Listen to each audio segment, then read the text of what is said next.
It's my pleasure today to welcome here a great friend, but also a great intellectual, public intellectual in the United States. You have his CV, so I don't want to go back and steal from his time. But Mr. Herb London has been a great player in the, let's say, the market of ideas and the war of ideas over the past many years. One of his positions that has been very well noted by think tanks that you have been dealing with, both in Turkey or here, is that he has been the president of the Hudson Institute for many years. But his CV is very long, and you can already see that he has so many accomplishments. That's why you don't read those accomplishments, there are too many. But today he is here as the president of the London Institute out of New York, and I am one of the fellows on that center. And we do organize every probably month a meeting in Congress. It's a congressional briefing with many NGOs and foundations. So without further ado, I would like to introduce you to our great speaker today. He will be making his remarks for as long as needed. And he has been to Turkey. He's going to give us some of his experiences in Turkey, and then we'll open the floor for questions and answers. The whole program is going to be not beyond 4 o'clock, but we will divide it depending on what we feel. So, dear friend, the floor is yours. Thank you. Dr. Faris, thank you so much. Thank you. It is a great pleasure to be with you. Thank you. It is a great pleasure to be with you. You are very fortunate students, because I've learned a great deal from Dr. Faris, and I suspect you will be learning a great deal from Dr. Faris. He is truly one of the great intellectuals in this country, and so I'm very honored to be in this class. With war clouds on the horizon in 1937, George Orwell, who was one of the great figures in American and in European intellectual life, made the point that the first duty of responsible people is the restatement of the obvious.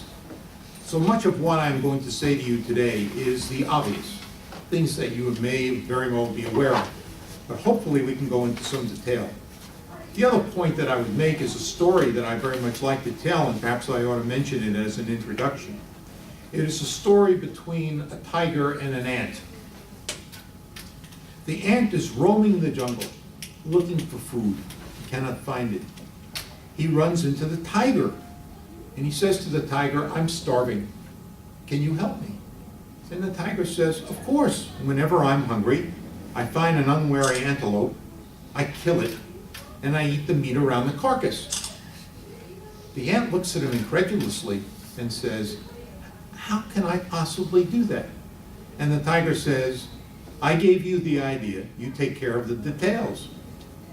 Now that is very much one of the issues that we face in talking about foreign policy.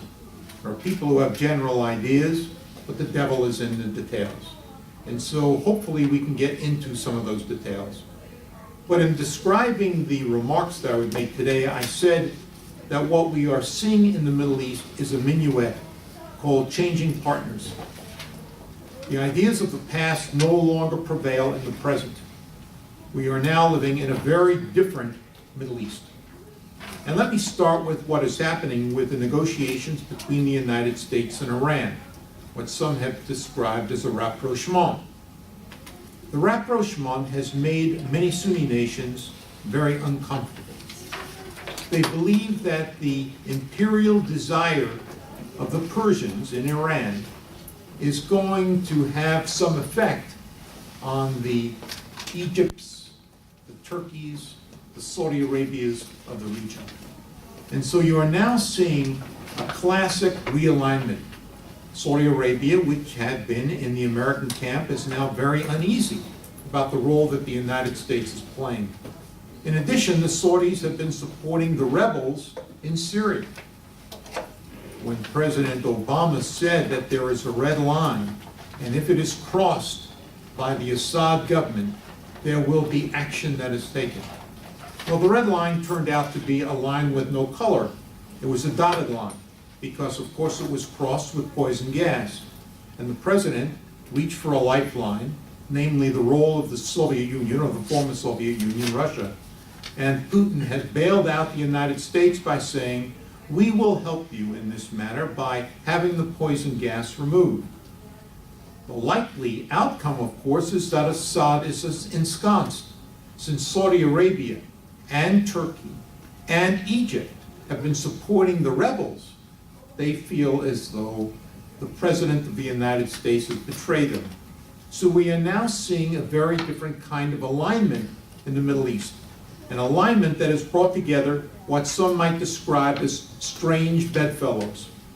It is interesting and quite unusual that Israel and Saudi Arabia would have common interests in this area.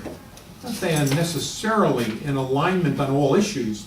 They'd see the world very differently in the Palestinian territory, but they both realize they have a common enemy, namely an Iran with nuclear weapons. The nuclear weapons are critical in understanding this calculus in the Middle East. Why? Because nuclear weapons are not only a military weapon. Nuclear weapons are also a political weapon. In any narrative that you describe about the Middle East, if you go to various stages of escalation, you reach a point where there's nuclear weapons and all other considerations stop. And so it's important to understand that the Iranians want nuclear weapons for a variety of reasons. And they already have them to some degree. 20% enrichment would allow them to probably build something on the order of 4 or 5 Hiroshima-like bombs tomorrow. The question, however, is what do they do with those bombs? The comments that have been made, which are somewhat extreme, that they would wipe Israel off the map in using those weapons, may be pure rhetoric. But in a theological state, one can't be entirely sure. After all, there's an imam that will return to earth during a great conflagration. And so notions of deterrence are very different when you have religious sentiment now playing a role in thinking through this political calculus. The role that the Iranians will play in the future is, of course, very much determined by the kind of understanding that is achieved with the United States. If, in fact, they freeze, the United States and Iran freeze the present allocation of enriched uranium, as I've indicated, there is the possibility that you can create nuclear weapons, but most significantly, there's also the possibility of weaponizing the existing missiles. One dimension of this so-called deal with the United States is that Parchin, the area in Iran where you have missiles, is not included in the discussion. The IAEA will not be evaluating what happens in Parchin. And this is the area where the missiles are located. So that becomes a critical feature of what happens in the understanding. It's also true that Iran is very much interested in creating what it calls the Shia Crescent. Several years ago, I met with the foreign minister of Iran here in Washington, D.C., and during the course of the conversation, I happened to use the expression, the Shia Crescent. He looked at me quizzically and he said, "Crescent, we want the full moon." So the aspirations of the Iranians are clear, and it is what has made the Sunni nations very uncomfortable. And this is not merely a conflict between Sunni and Shia, it is also a conflict between Persia and Arabs. And so that is, I think, part of the general format that I wanted to start with. Now, what is the role of the United States and how have things changed for the United States in the making of American foreign policy? President Obama has a view of foreign affairs different from any previous president. His view is one of transnationalism. His belief is that the United States as the hegemon in the world has caused more problems being the policeman of the globe than any of the solutions or equilibrium that we claim have occurred. And so his view is very different.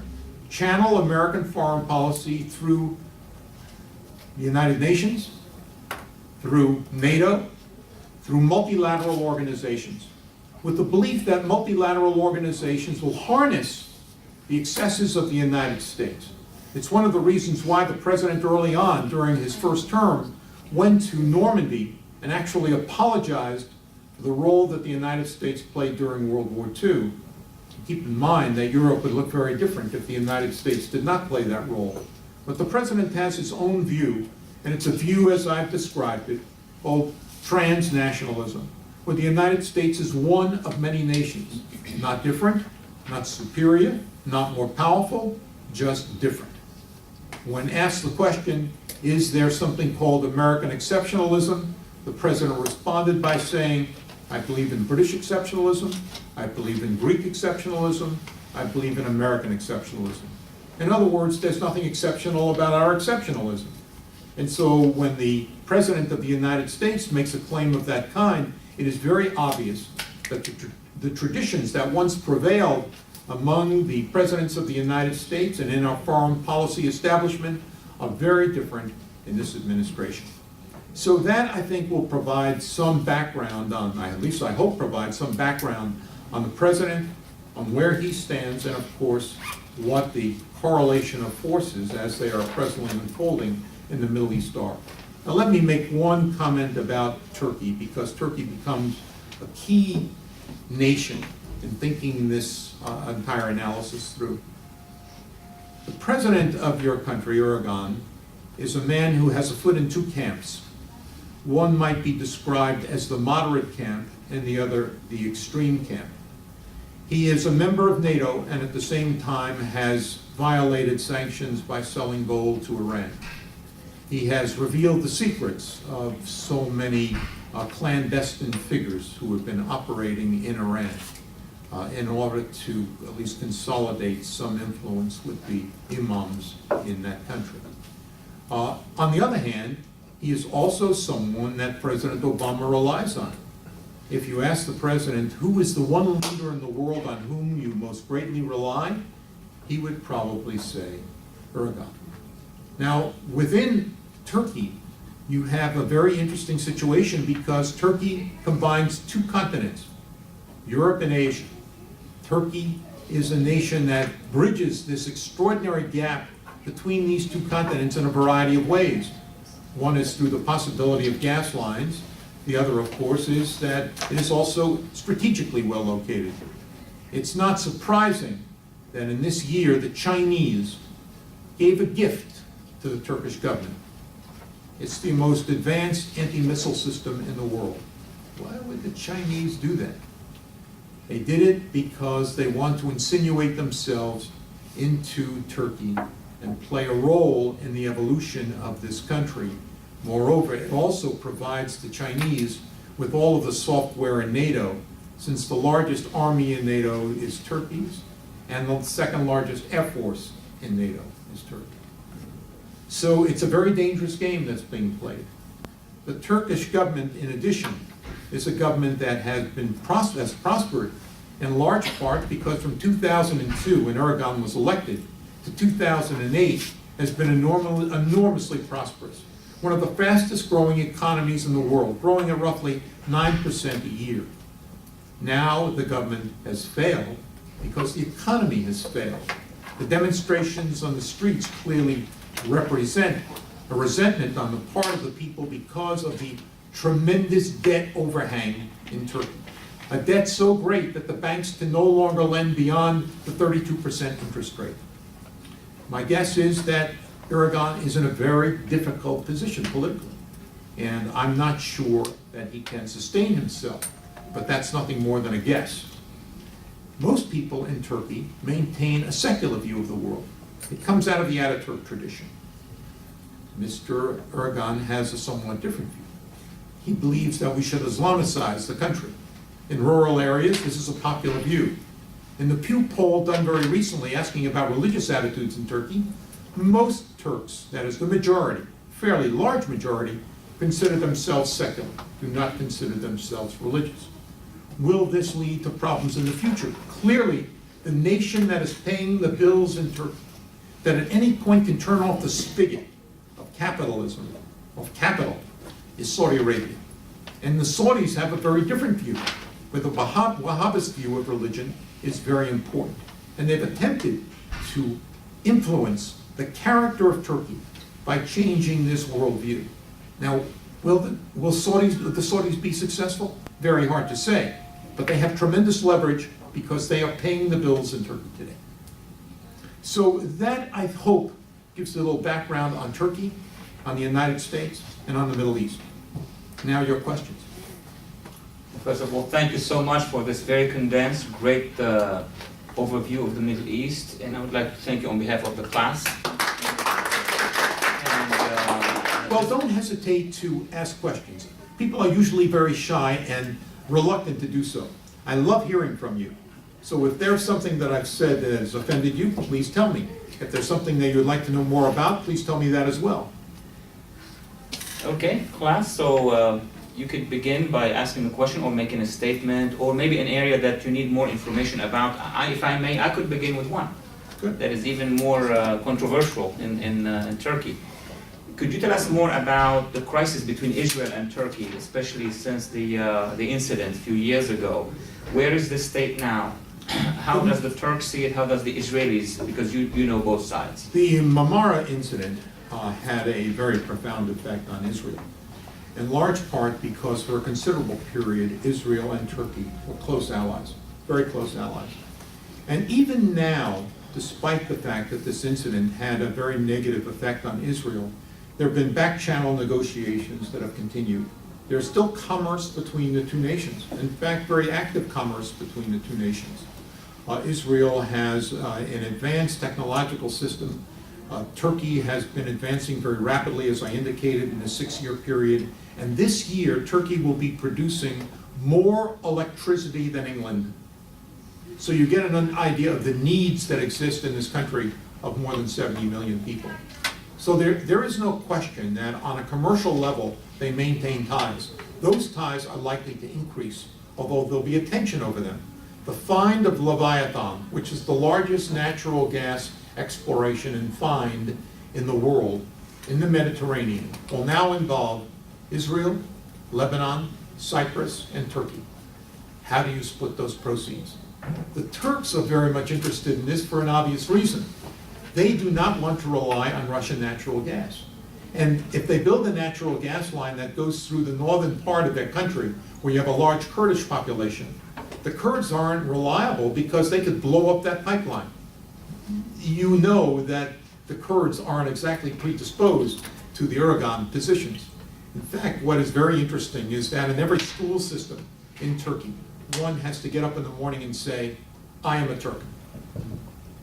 The Kurds won't do it. Very recently, in order to make an accommodation with the Kurdish population, the president has said, fine, you don't have to do so any longer. But it's a very problematic. It's difficult to know how things will evolve within the country. Outside the country, now you have this tremendous natural gas pool, and here you have countries competing for it. If you could build a pipeline going from Europe into Turkey through the Leviathan, and natural gas can be imported in that way, you no longer have to rely on Russian natural gas, which would be an enormous boon to the economy of Turkey and relieve some of the political pressure. So it is very interesting to see Turkey as a kind of midwife in the way in which things will unfold in this region. And as I indicated before, because it has a foot in 2 different continents, it is in a key geographic and strategic position. And that is one of the reasons why it represents the underbelly of NATO. The question, of course, in NATO today, is Turkey a reliable partner?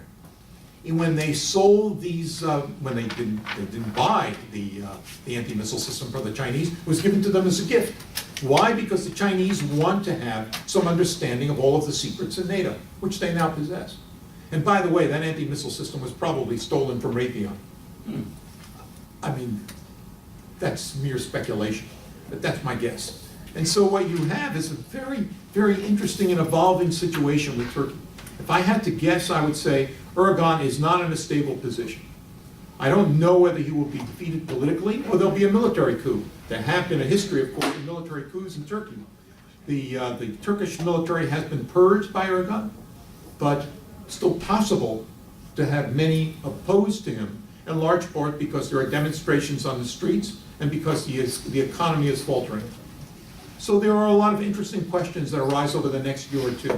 As I indicated, I think he's in a very unstable position, and if I had to engage in a wager, I would not wager that he will be the leader of the country 2 years from now. It's a very provocative statement, challenging statement, especially for students who are coming from Turkey. So anybody has, yes sir? I have a question. Can you state your name and then? My name is Arhan. And my question is, why do countries like Saudi Arabia, Israel, and America oppose nuclear weapons, which Syria has? And why don't they take action when over 100,000 people are being killed in Syria? Well, I mean, one of the problems that you have, and again, when you talk about the United States, you're talking about this administration. Why isn't the United States more active? There have been 100,000 people, as you quite rightly pointed out, who have been killed by Assad and his forces. The problem is that the United States never identified its interests and what it should do. Clearly, the president made statements 2 years ago when she said Assad has got to go. The problem, however, is that the forces that we would have to support are somewhat problematic. If you're talking about the rebels who are fighting against Assad, you now have Al-Qaeda playing a very significant role. 3 years ago, Al-Qaeda was not involved in the rebel forces. Now they play a very significant role in those rebel forces. This is the same group that was responsible for knocking down the World Trade Center and attacking the Pentagon and killing 3,000 people in the United States. So should we be providing weapons to support those people, even though they oppose Assad? That's one of the great problems. If this administration had taken a more active stance 3 years ago, when Al-Qaeda was not involved with the rebels, and had supported the Free Syrian Army, which we should have done in my judgment, then I think conditions would be very different today.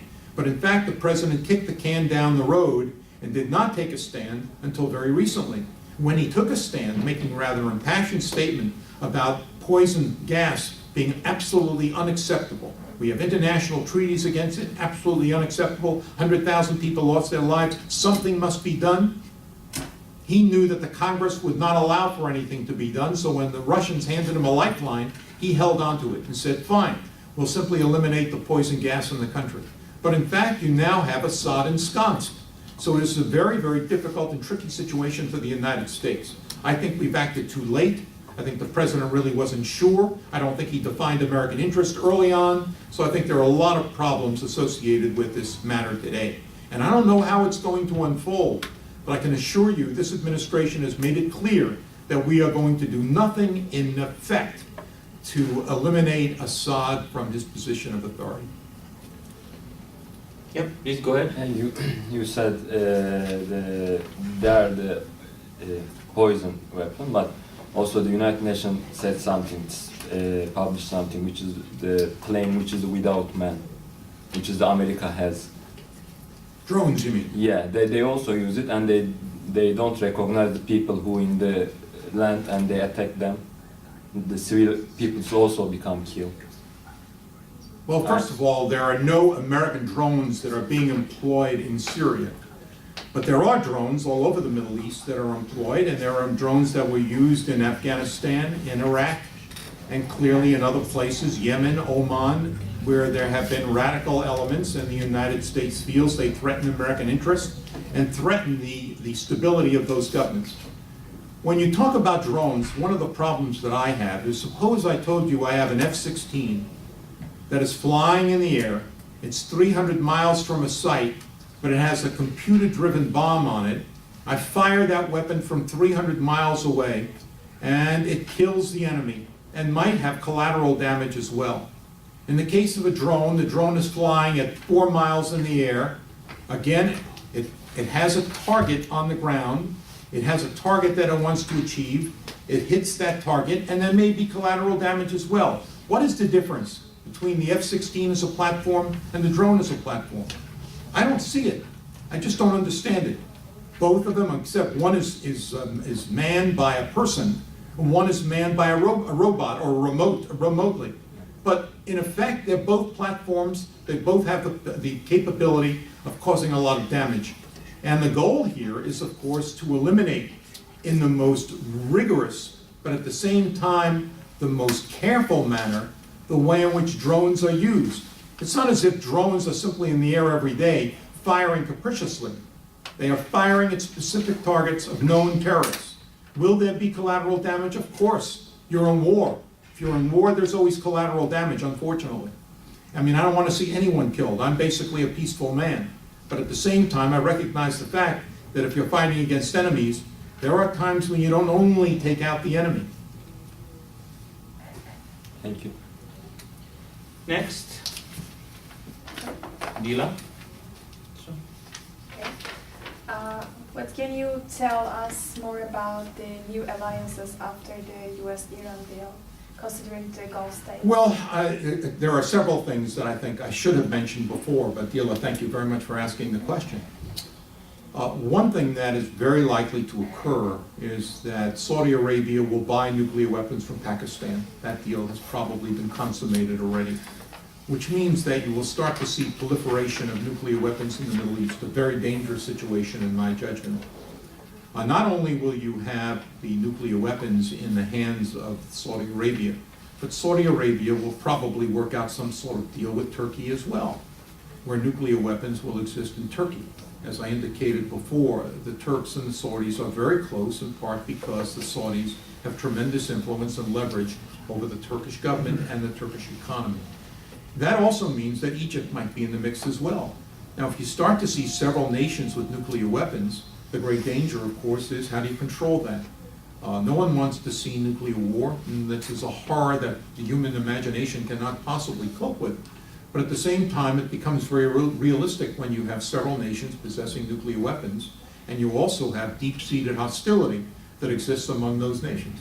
So it's hard to know how it will play out, but the frightening part about all of this is that an Iran with nuclear weapons clearly puts other nations at risk, and those nations will try to deter Iran. And the way to deter them is to have nuclear weapons of their own. Deterrence is an interesting idea when there's credibility associated with it. During the Cold War, the United States and Russia were engaged in something called mutually assured destruction. The acronym was MAD.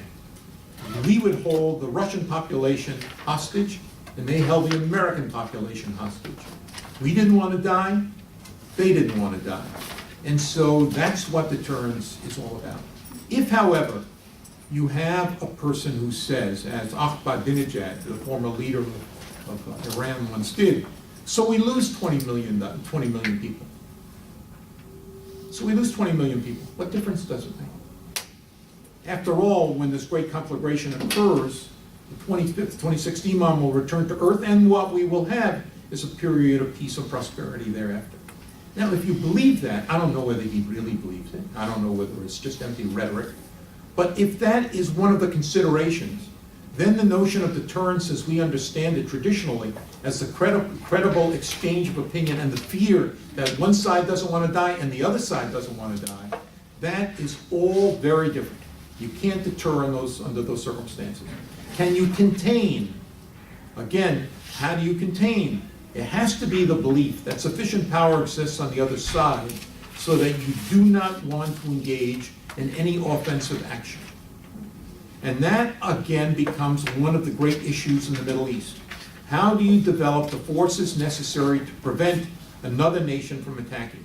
One of the reasons why Turkey becomes extremely important in this calculus is that, as I indicated before, it has more airplanes, more tanks, it has more military equipment, and has the second largest air force in NATO. And so when you talk about a military power in the Middle East, Turkey has it in conventional terms. In conventional terms, Turkey has it.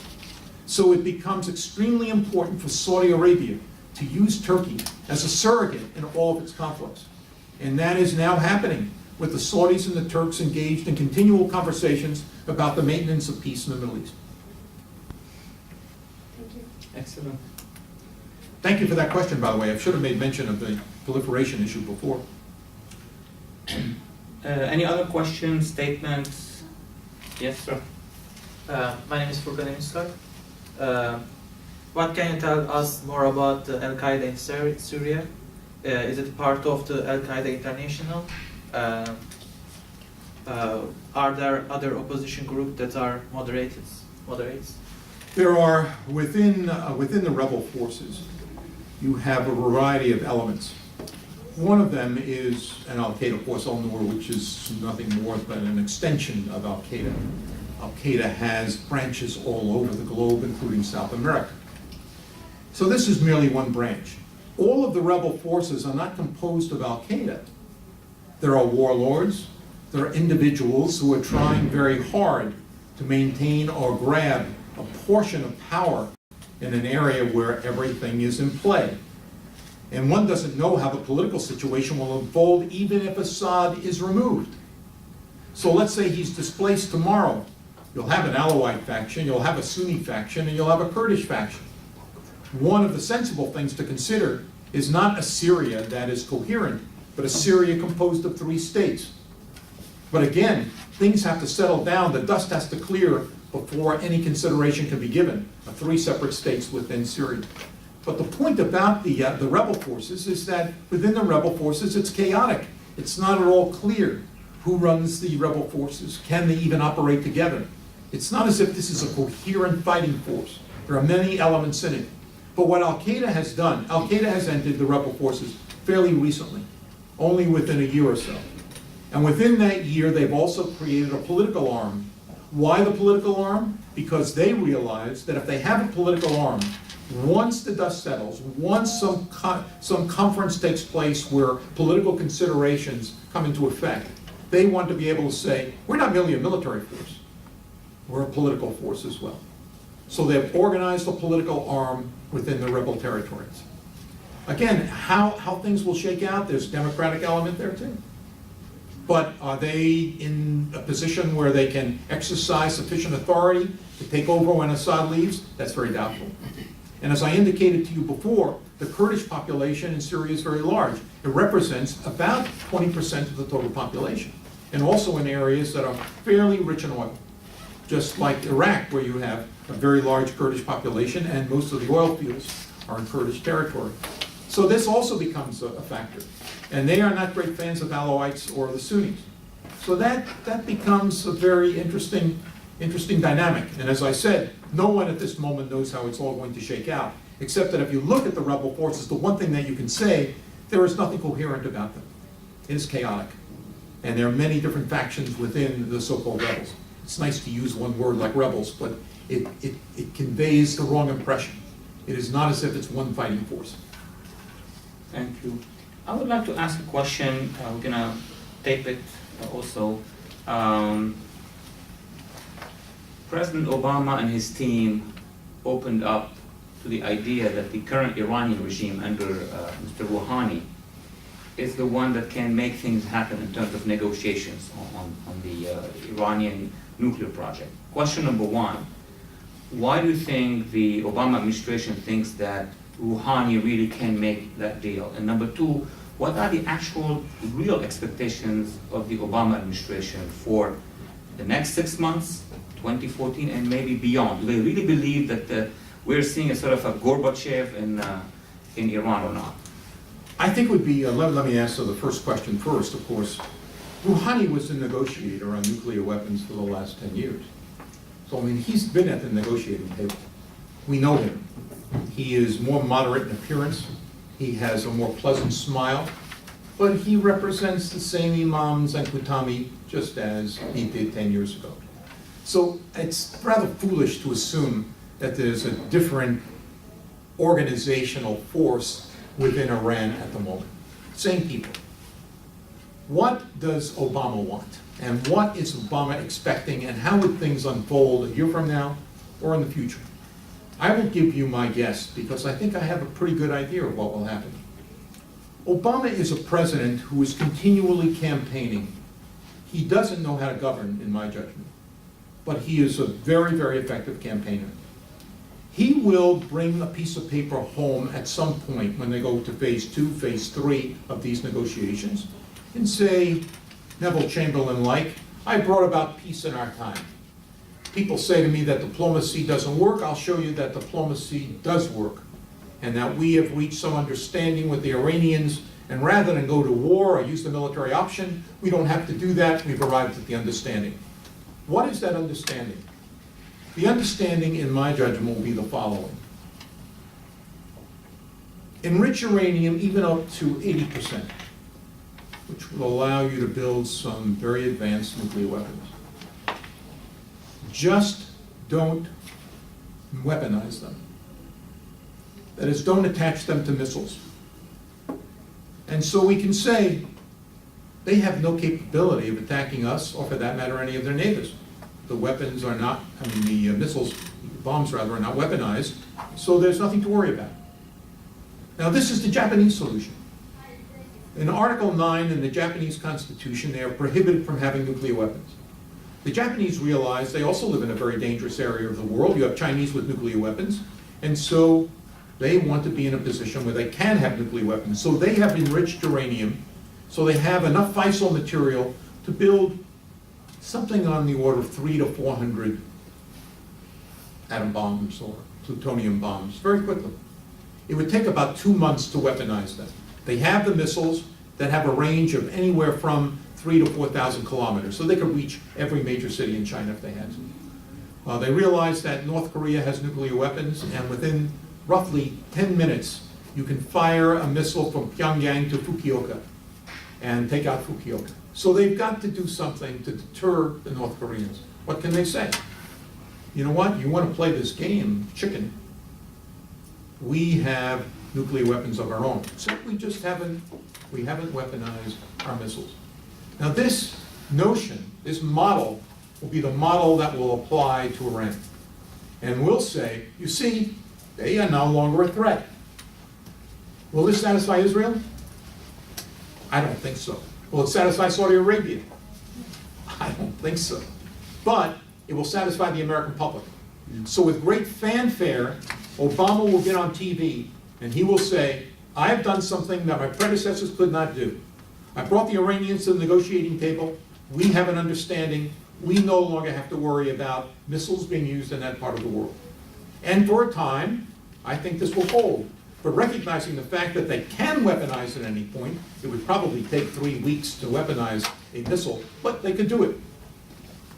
And that is why Israel and Saudi Arabia will still have to give some consideration to the military option. But that's speculation, so please understand that I regard that as nothing more than speculation. I'm not at the negotiating table, but there's a part of me that understands what has happened in the past and what I think is likely to happen now. The president will use this for very important campaign purposes. Keep in mind that he has had political setbacks with the NSA, with the IRS, with Obamacare. There's been one political setback after another. Think of this as being an enormous political victory, with the president appearing on primetime TV saying we have brought about a peaceful condition in the Middle East that was not possible in the recent past. Now, a follow-up question, if I may. If the president is going to be using this in a political campaign, the only one that he has that is important for him is the midterm elections very soon. Now, that brings about the issue of Congress. Congress has a different landscape, a different political landscape. Most Republicans and a significant number of Democrats do not trust the Iranian regime, and we know that they're preparing many legislation. So what engineering is going to bring President Obama to help his allies in Congress to be elected or re-elected, while they know that their districts, and I'm going a little bit into American politics here, may be very nervous about, where would he use this "I brought you a piece of old times" in a campaign that may hurt or not hurt his allies? I will use one political figure as a model for how this thing will unfold, and that's Senator Schumer of New York. Yeah. Schumer has been one of the advocates of a pro-Israeli position, adamant about it. He had his real test when Senator Hagel was going through the confirmation process, and he caved on that one. Many Jewish organizations did not want him to support Hagel. In the end, he did support Hagel at the behest of the president. Now he's going to be facing a similar test, because you can imagine that most of the pro-Israeli groups in the United States are very much concerned about this deal with Iran. And Schumer is right in the center of this. He's pro-Israel, he's pro-Obama. How does he choose? The answer to that is, I think, a statement that will be made by Obama. It will be a concession that he will ask for at the negotiating table with Iran. He will say to the Iranian leaders at this negotiating table, since I've got an internal political problem that I must address with members of my own party, the Democratic Party in the Congress, I would like you to make a statement saying, Iran, whether it has the capability of creating nuclear weapons or not, will not use them to attack Israel. It's a statement. It's not a pledge, it's a statement. That statement will go very far towards satisfying Schumer so he can use it in his campaign. But not just Schumer, I'm only using him as an example. But where other Democrats can say, you see, we got this concession from the Iranians. And it will be worded in a manner that will provide some level of acceptance, but not necessarily reassurance. So they're not going to say, under no circumstances will we ever consider. That is not in the cards. But it will be a statement that will have some political effect. And it's a very interesting question, because I keep thinking, what is going to happen in the Congress? There are people who are running in 2014, as you've noted. It's a key year. If the Republicans gain control of the Senate, this becomes an administration that's paralyzed. Well, not paralyzed, because Obama tends to ignore the laws that are passed by the Congress anyway. But it becomes a very, very interesting moment in the political in the political judgments that surround the off-year election. Wonderful. So does it open the appetite for more? Yes, sir. I have a question. Please. 2 years ago, Recep Tayyip Erdogan, the Prime Minister of Turkey, wanted to attack Assad because of his murders. But United States didn't listen to Erdogan very much and left him alone in this issue. And Erdogan could see the future, what will Assad do to Syrian people, for example, chemical weapons. After only chemical weapons, United States wanted to attack Assad. So my question is that Turkey was the best partner for the United States in the Middle East. And what changed that the United States left Turkey alone before chemical weapons? And I think that the relationship between Turkey and the United States injured because of this reason. And how do you see the relationship between Erdogan and the United States at the moment? Well, Aragon has said when the United States made the point, when I should say the Obama administration made the point, that we are not going to attack Syria. We are simply going to rely on the Russians to have them give up their poison weapons, their gases that could destroy a lot of people. When that happened, Aragon said, I feel a sense of betrayal. He was in Washington the following week after that, after the expression of that sentiment. And he brought with him the leading spy master in Turkey, who has also worked very closely with the Iranians. And the reason for that is he was saying to Obama, look, you said that Assad has got to go. You have also said that you regard Turkey as a key ally in this area. And now you betrayed us. And the Saudis have exactly the same sentiment. That's why I'm saying, and said right at the beginning of this presentation, that what you have are changing partners. Turkey was regarded by the United States or by the Obama administration as his closest ally. His words, not mine. Aragon was his closest friend on the world stage. And Saudi Arabia, of course, has had close ties to the United States, where we've not only sold advanced weapons like the F-16s to Saudi Arabia, but we have been involved in developing their anti-missile system. So you're seeing a Saudi Arabia and a Turkey that is now saying, can't trust the United States. And as I said, Erdogan is very sly. He is something of a, excuse the expression, schizophrenic. On the one hand, as I said, he will join the evil forces or the most extreme forces in the Middle East. And on the other hand, he will join the moderate forces when that's necessary. At the moment, he is tied into Saudi Arabia, has to be, because of the economic leverage that the Saudis have. I'm now repeating myself. But the economic leverage that the Saudis have give him great comfort. Not only great comfort, they will bail him out whenever there's difficulty. At some point, the Saudis will say enough is enough. We bailed you out long enough. And he will fail. And that's why I indicated before I think Erdogan is gone. But to come back to the alliances, the United States is no longer trusted by people who once trusted us. Netanyahu in Israel has already made the statement that this rapprochement with Iran is a historic mistake. Those were Netanyahu's words, not my words. Historic mistake. That means there's no rectifying this. This is an era. And so Israel, which has been closely tied to the United States, no longer believes it would get America's approval if in fact it decided to engage in a unilateral attack against Iran. In the past, Israeli governments felt we could count on the United States, even in difficult circumstances. When Israel attacked the Osirak nuclear facility in Iraq, going back to the 1970s, the mid-1980s, Ronald Reagan condemned Israel.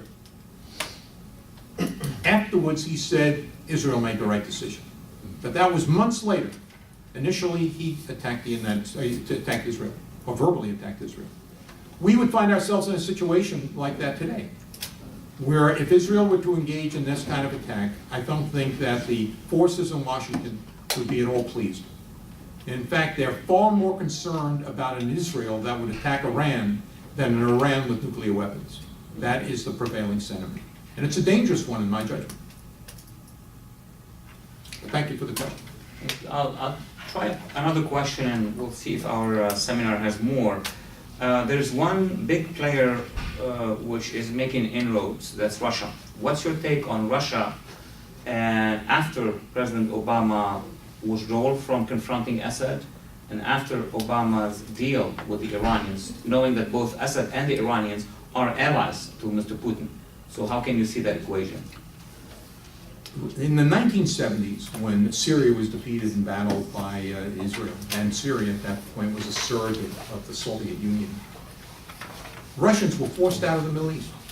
It was the United States influence that forced Russia out of the Middle East. Now we not only have Russia back into the Middle East, but they're invited by the United States. There's real irony in this matter. What is the Putin game? The Putin game is very clear. One, it's natural resources. He would like to get his hands on that natural gas in the Mediterranean, and if he cannot, he would like to prevent that natural gas from reaching the hands of the Middle East because he wants them to rely on Russian natural gas, which is the only hard currency that the Russians are able to obtain.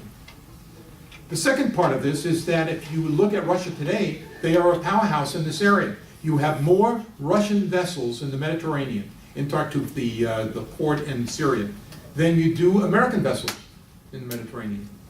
So the Russians are already displaying their muscle in that part of the world.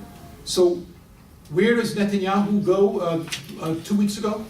He goes to Moscow to sit down with Putin. Why? Why would he go to Putin? Because he no longer believes that the United States is the key player, and maybe Russia that's the key player.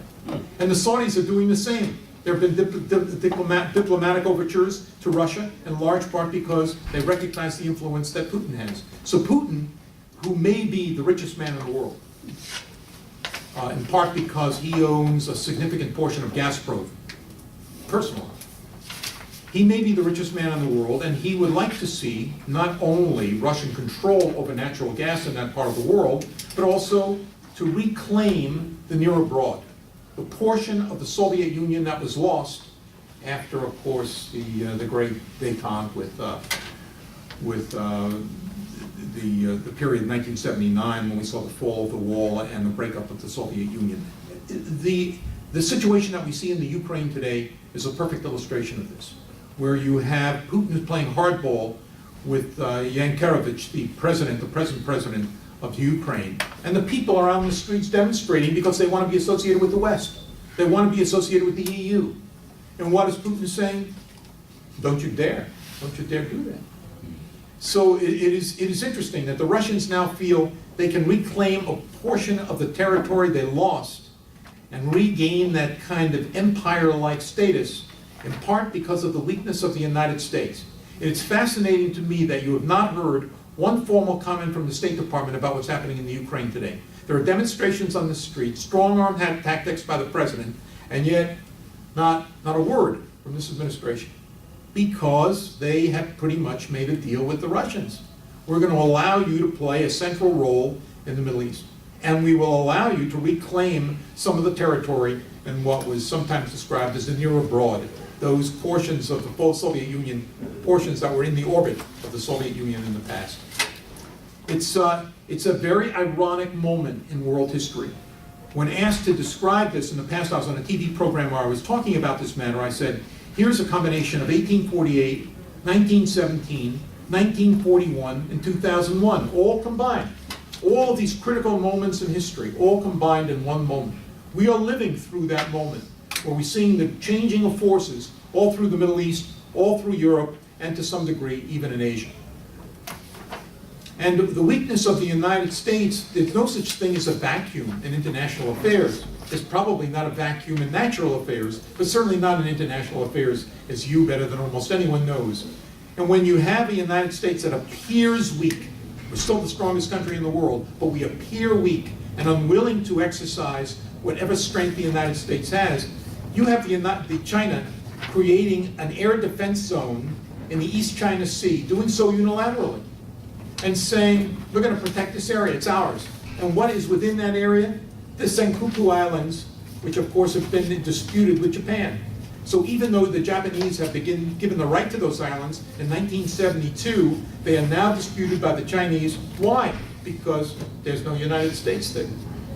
Every year, excuse me for venting, but every year I'm invited to Japan to give a lecture, a kind of tour de raison on world affairs. And one of the things I wanted to talk about was the attitude of the Shinzo Abe regime, administration in Japan, because he has eased the currency. He's been printing a lot of yen to deal with the deflationary status in Japan. And there were two members of the Bank of Japan who were present at the lecture. And they interrupted right in the middle and they said, we don't want to discuss that. We want to know, where is the United States? Where is the United States? What an odd question. I said, what do you mean? They said, well, we are now fearing an active blue water Chinese Navy operating not only in the South China Sea, the East China Sea, but also operating in the Sea of Japan. It is making us very nervous. We have doubled our defense budget in 1 year. We are very much concerned about the role that China is playing, but we have a mutual defense pact with the United States. Where is the United States? Why aren't they standing up to China? We're not asking you to go to war, but when there was saber rattling in the 1990s, Bill Clinton sent the 7th Fleet into the Taiwan Straits. Just a show of force, nothing more. Where is the United States today?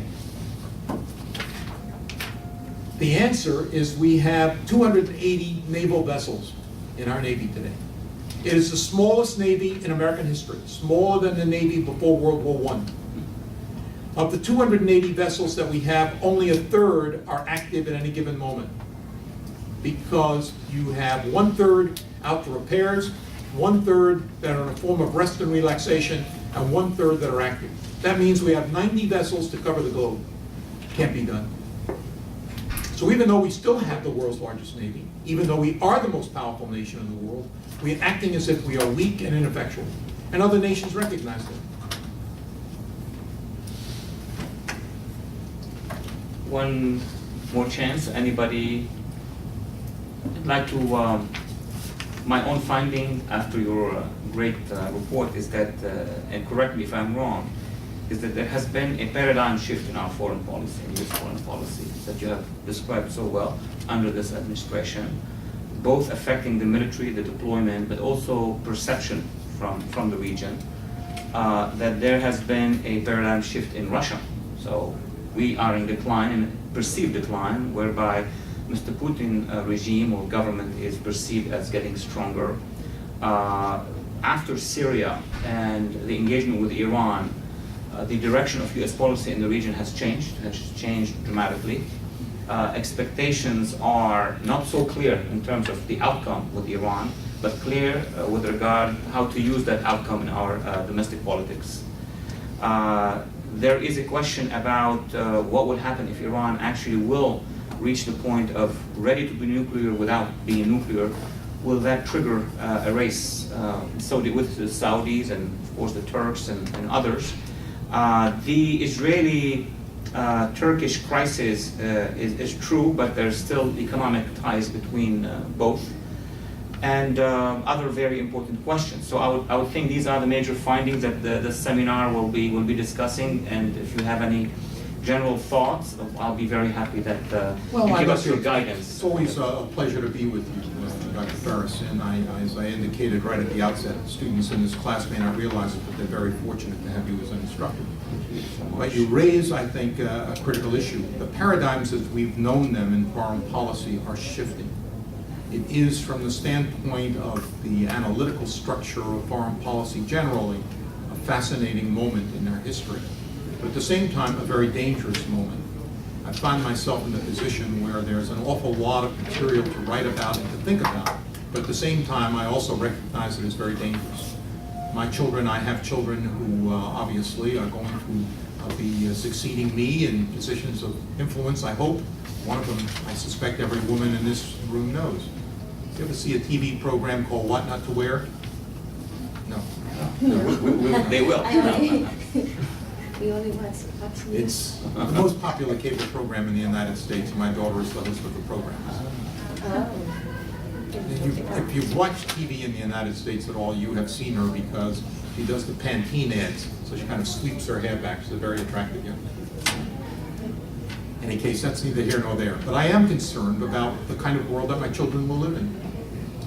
And I don't have grandchildren yet, but I hope I will, and I would like to see them in a world where there was far more stability. I think peace is a much overused word, so I never use it. But a stable world, I think, is critical. And we have lived with we do not understand the extent to which we've lived in relative stability since the end of World War II.